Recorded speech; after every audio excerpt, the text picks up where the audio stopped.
Communities are going through major transitions, not only in terms of the demographics that are taking place, that's shaping the cultural landscape in communities, but we also see that physically there's a growth in rural populations.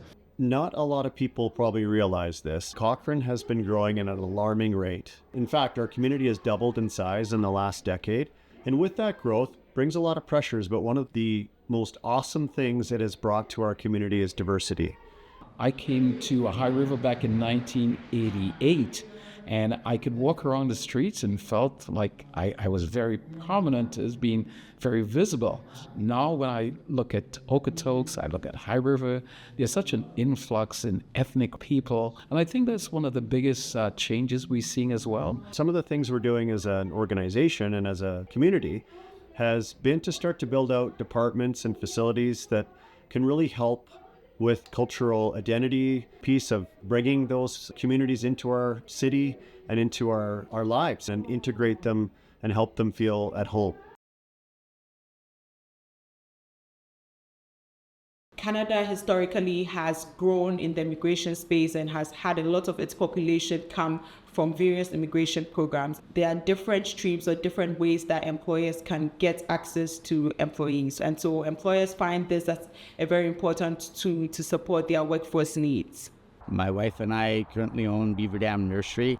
Ever since my father started in 67, right through until now, we've always had, if not new immigrants, a lot of first-generation Canadians working for us. Over the last 15 years, it's gone from having not just immigrants, but we've gone to having temporary foreign workers who come in and supplemented our workforce. If not for the temporary foreign workers we've had working with us, we could never have gotten to the stage that we're at now, and most certainly would have been significantly challenged to have had near the growth that we've been experiencing over the last few years. They come up for the summer, work the season, and then go back to the winter, back to their families. It's an okay system, but it's not as good as having them here year-round. I took over Newton because Newton is about 80 years history is part of next ahead. I'd like to keep going on to stay this to make this business stronger and go multi-direction. Last year, we opened 2 branches around Medicine Hat, which allowed us to hire more local employees and contribute more tax revenue to the city. Having a team made up of so many different cultures and so many different backgrounds brings perspective to Moog Fabrics, and having that culture helps us meet a wide range of needs, whether it's for the team or whether it's for our customers.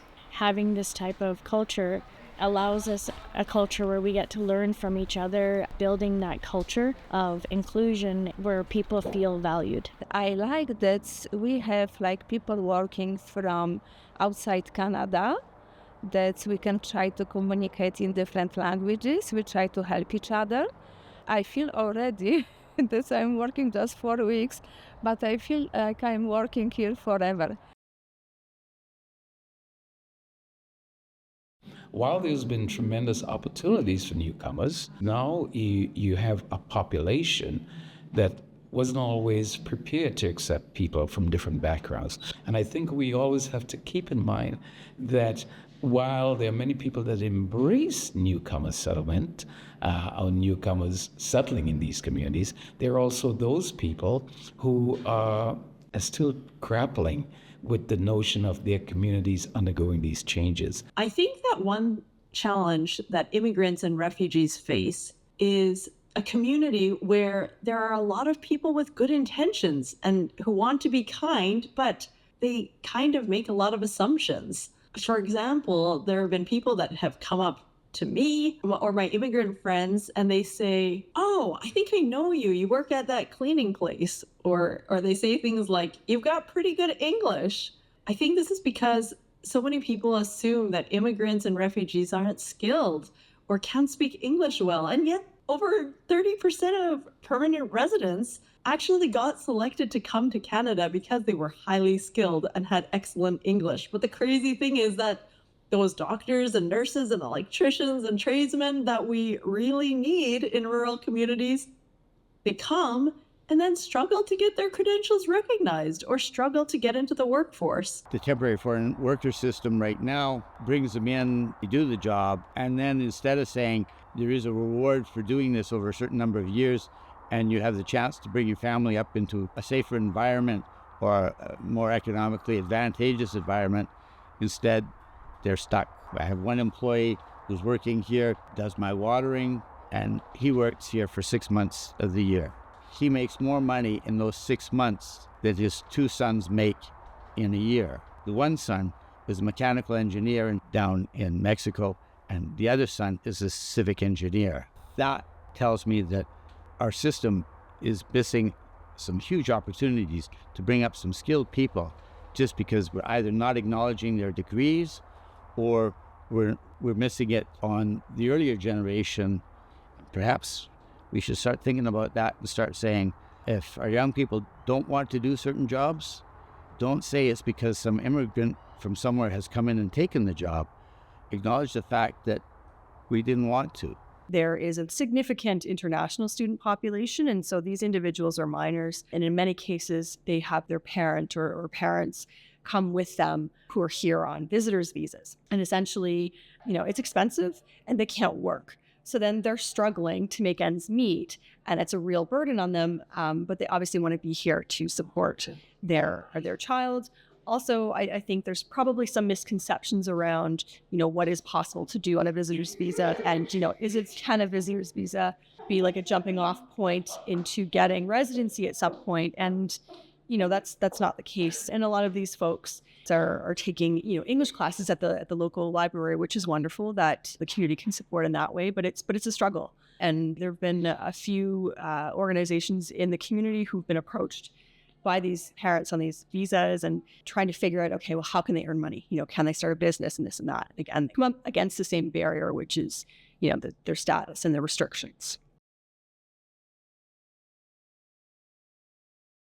So the Rural Renewal Program is one of the initiatives that we launched as a department. We have a level or a role to play in this program by vetting candidates and employers to move them forward to the province.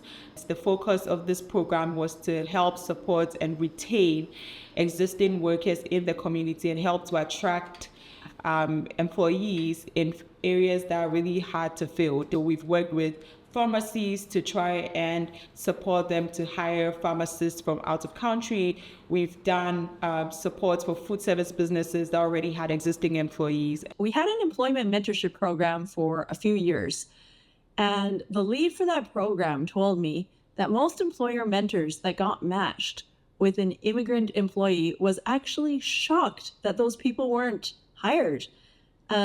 Several of them actually ended up hiring their mentee. We've also talked to employers who are hesitant to hire newcomers, and when those newcomers actually demonstrated their skills, like in welding or repairing large machinery, they hired them on the spot.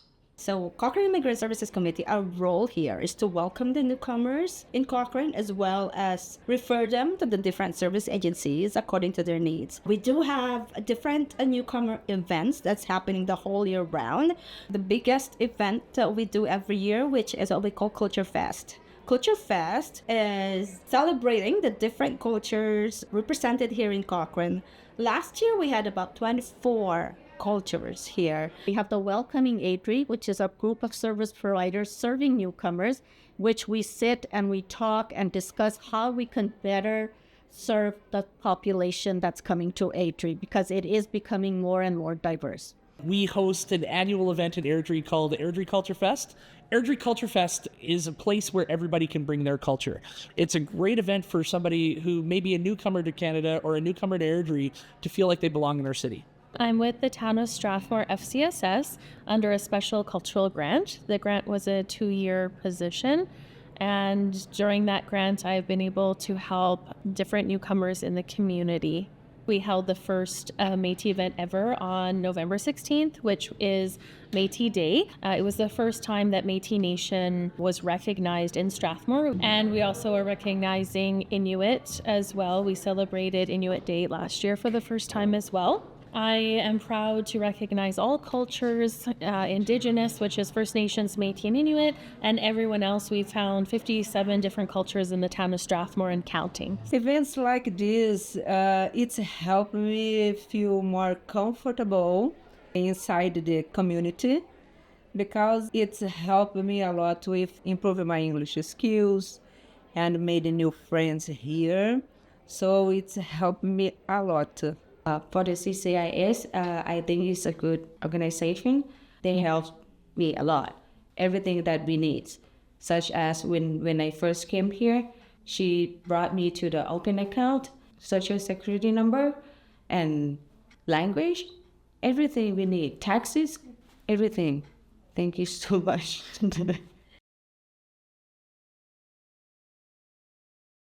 When we got to Canada, we were living in Toronto. I did apply to the university to become a social worker, but unfortunately there was a waiting list. So there was a special measure for Ukrainian newcomers opened by Canada, and we came because of that program. We didn't know where to go, how to settle, and nothing exactly. I opened up to look at different programs in different parts of Canada, and that's when I learned about the Medicine Hat College and the social work program. I had a volunteer I was amazed by, helping us with where to buy a car. And she said, why don't you write on a Facebook? I didn't know then that we can do that thing. And it was really very weird for us to ask such things in Facebook groups. And that was very helpful for the first few months, and she is now also a good friend to have that support of a person who knows everything while you know nothing about the country and about the social cultural background of the people. Once I finished my schooling, I decided to stay in Medicine Hat because it was a city that had many opportunities for me. It's affordable, it has really good supports for the community, and it has really nice weather. I knew that starting my career in Medicine Hat was going to provide me with more opportunities financially, personally, and professional. So here I am. There was a woman whom we are really very grateful to. She hosted us for some period of time on her farm, providing us housing, little bit food, and then connecting us with different people. That was Nia Okotoks. And we were first connected with the settlement services in Okotoks. Then the word of mouth helped my husband to find the job, and we moved to Cochrane. My suggestion for newcomers is to be patient with themselves, learn the culture, explore different cultures. We have a lot of people from different places, which is a great opportunity for people to learn about different cultures. Even though the journey might feel really long or sometimes challenging, know that you can do this. Know that there's a whole bunch of people out in the community that believe in you and that support you and want to help you. So reach out to some of us. For the newcomer, if you have an opportunity to be here, let's do it. Let's fight for it. Because they have a good organization like here, CCIS, to helping you, everyone. Don't feel alone. There's a lot of resources in these rural communities. Newcomers, you have picked the sweetest place to call your home away from home. And the stories you're sharing about the welcomeness in our community, it's heartwarming. I'm humbled by the warm welcome that we are providing to the newcomers here.